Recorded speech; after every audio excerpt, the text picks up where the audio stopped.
Greetings. This has turned out to be another glorious day. I was drawing today. I often draw when I need to take a break from what I'm doing.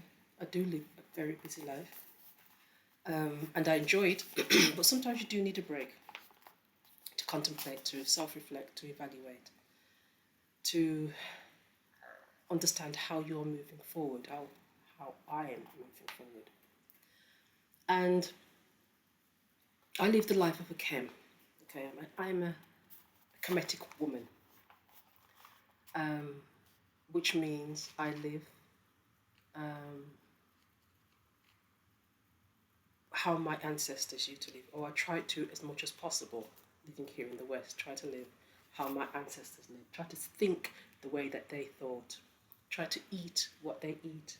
But I also do the spiritual practices of my ancestors. That is the daily obligations that I do without fail. That comes first. My children do it.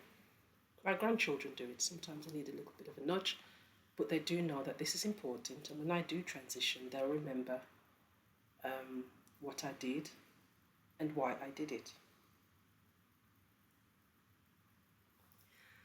Now, I was thinking about leaving things for children to pass on to their children, to pass on to their children, just like how our ancestors did it. I'm not just talking about my ancestors, I'm talking about ancestors of practically everybody here on this earth. All of our cultures, all of our civilizations had a Kemetic aspect to it. It's out of Africa. It's where civilization was born, the cradle of civilization. So what way is better to honour them by being the way that they were, our ancestors, that is. I will become an ancestor soon, so will all of you watching this. You will all become ancestors soon. What are you leaving behind? What are you leaving for those that follow?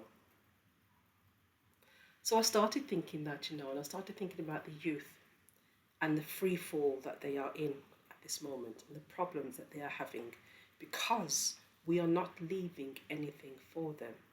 They don't have a decent role model to follow. There's nobody there that is representing a man or woman how to stand. We have film stars, we have sports stars, we have music stars. But what about a decent human being who stands on principles?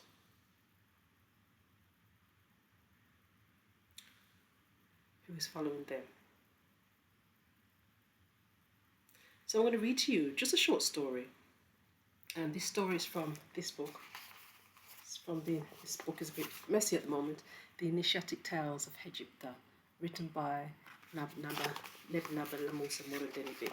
I often use this book to help me to reflect on a lot of things because these stories are very thought-provoking. They're not just stories, they get you to think. So I'm going to read you a little one, a short one. Here's my glasses. I'm going to read you a short story.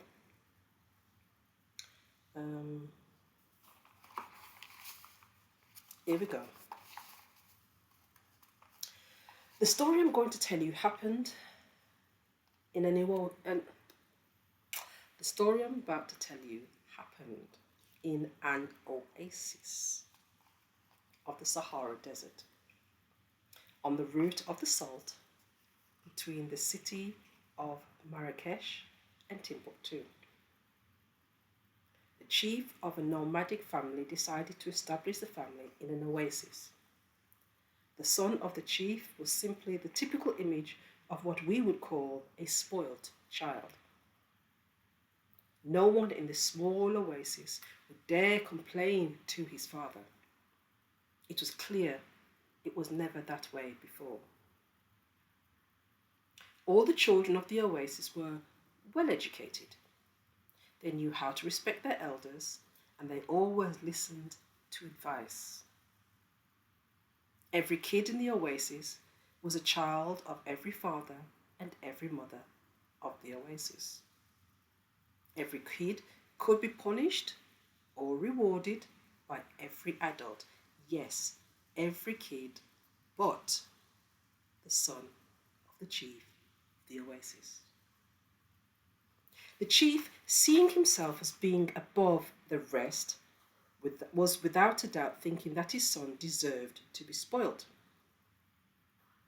Once the inhabitants of the oasis came to the chief and complained about the actions of his son. "He is only a child," answered the chief between the two hiccups that were visibly covering a smirk. And since then, nobody dared to say anything. As the African wise men would say, a human being knows that he is not forced to hate you if you refuse to listen to words of justice and truth. But he knows that the wrong never survive. One day, a caravan was going through the oasis and a nomadic man stopped to drink. He found a corner where a clear stream was flowing and he bent down to drink. The son of the chief was not far from his position. He could see the man's testicles. He was bent over on his knees with his face very close to the water. He picked up a thorn from the grass and approached very quietly. At the moment when the stranger appeared to be concentrating on the sweet taste of the water that he was drinking, the son of the chief poked his testicles. The stranger jumped in a sort of uncontrolled reaction to protect himself. He slipped and fell in the stream. The son of the chief exploded with a big laugh. He was amused with the situation. The stranger looked at him with eyes that were expressing all the hate of the world. Realizing that the offender was only a child, he asked the boy, "O young risk taker, are you not afraid to be punished by your parents?" "Oh no, my father is the chief of the oasis, and he has forbid anyone to lay a hand on me," said the kid. "I see," answered the stranger. After a short moment, he put his hands in his pocket and brought out a nugget of gold, and he gave it to the kid, saying, "This is a gift, O young risk taker. If those who think that they love you do not dare to punish you for your bad actions, I will do more. I will compensate you for your bad actions. I'm just a stranger passing by." "Oh, thank you very much," said the kid, very excited. The stranger quickly climbed back onto his camel and disappeared under the horizon. Weeks passed.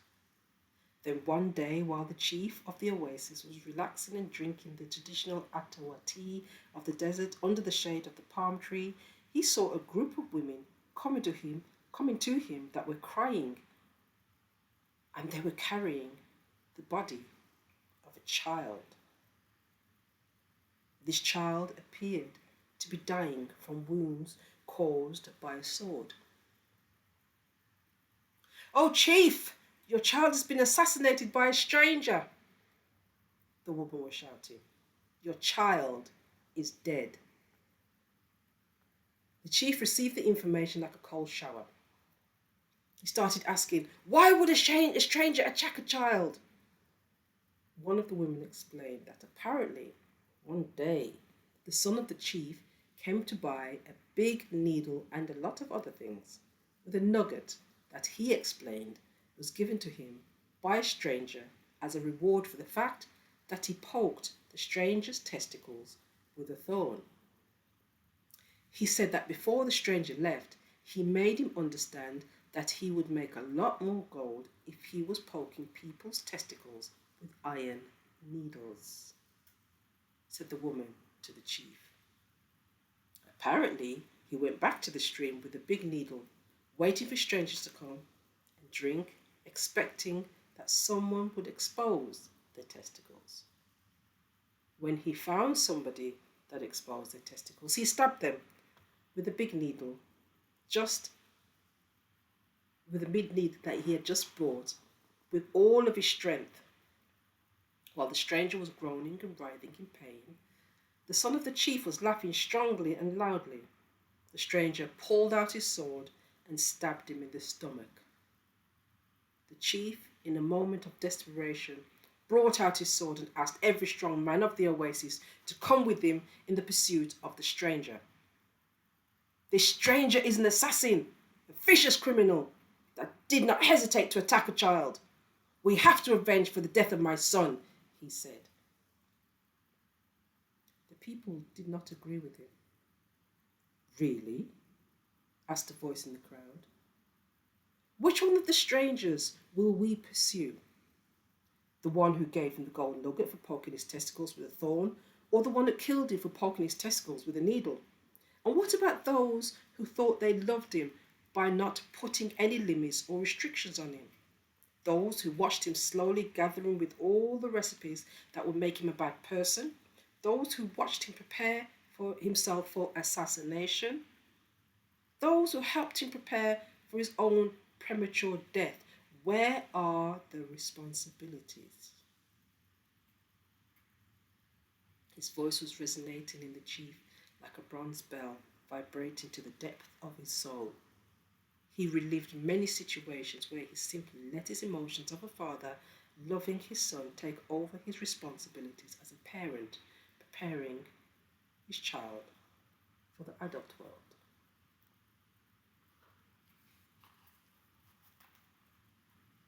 How many times as parents have we let our emotions take over our responsibility to prepare our children for the adult world? Leave your comments below, and I'll speak to you soon.